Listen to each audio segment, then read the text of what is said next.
Hi people, just wanted to say be diligent, keep learning, make sure you can tell fact from fable. I know that is a difficult thing to do in a world where you're constantly being told what to believe, and not necessarily by people who are trustworthy sources, but it's just a suggestion for people to think about.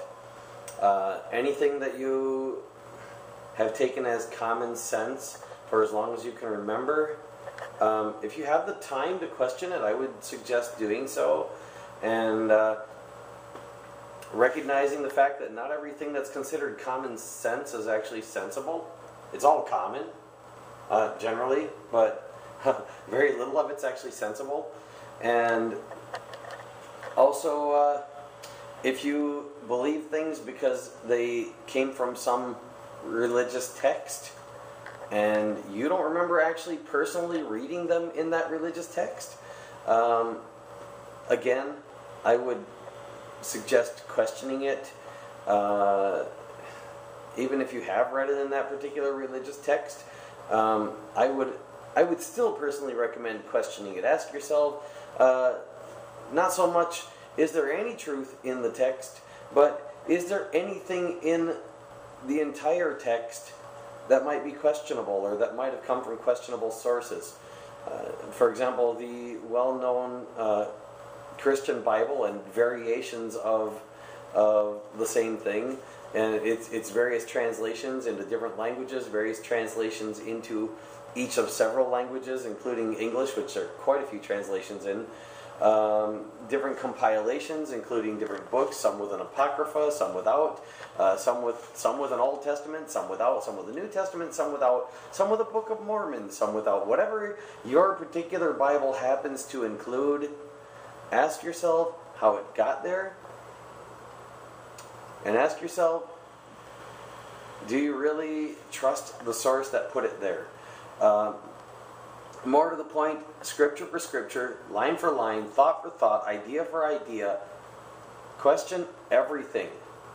Because whatever is out there in this universe besides us, if they're ever going to, they or it or whatever, ever going to trust us, I think we need to show that we are trustworthy.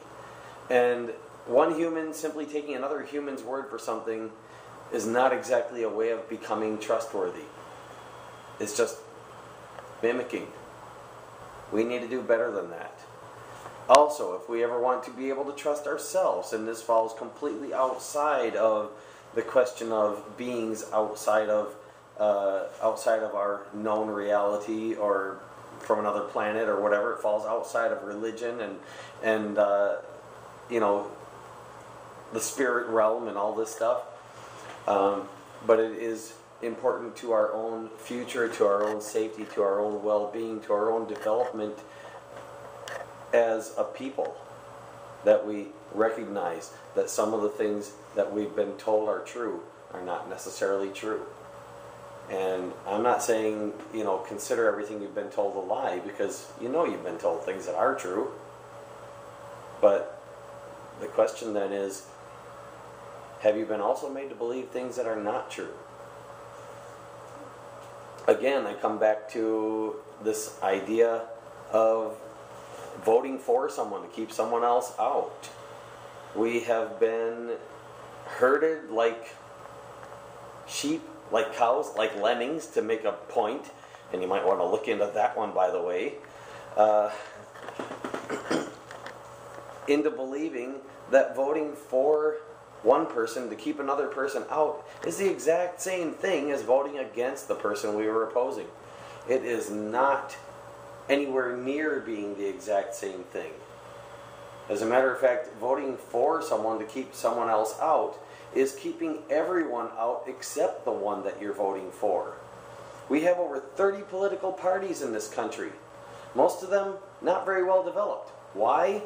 Because they basically have no chance of winning. Who's going to stand behind them and help them to develop their platform and things like that when they have no mathematical chance of winning?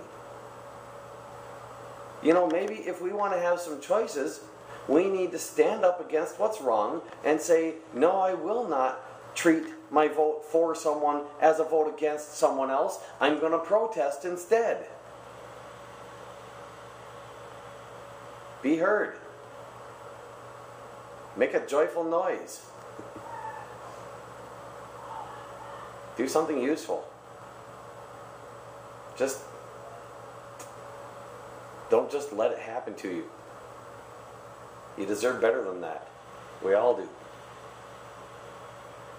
There's strength in numbers. There's strength in unity. There's strength in community. Be a community.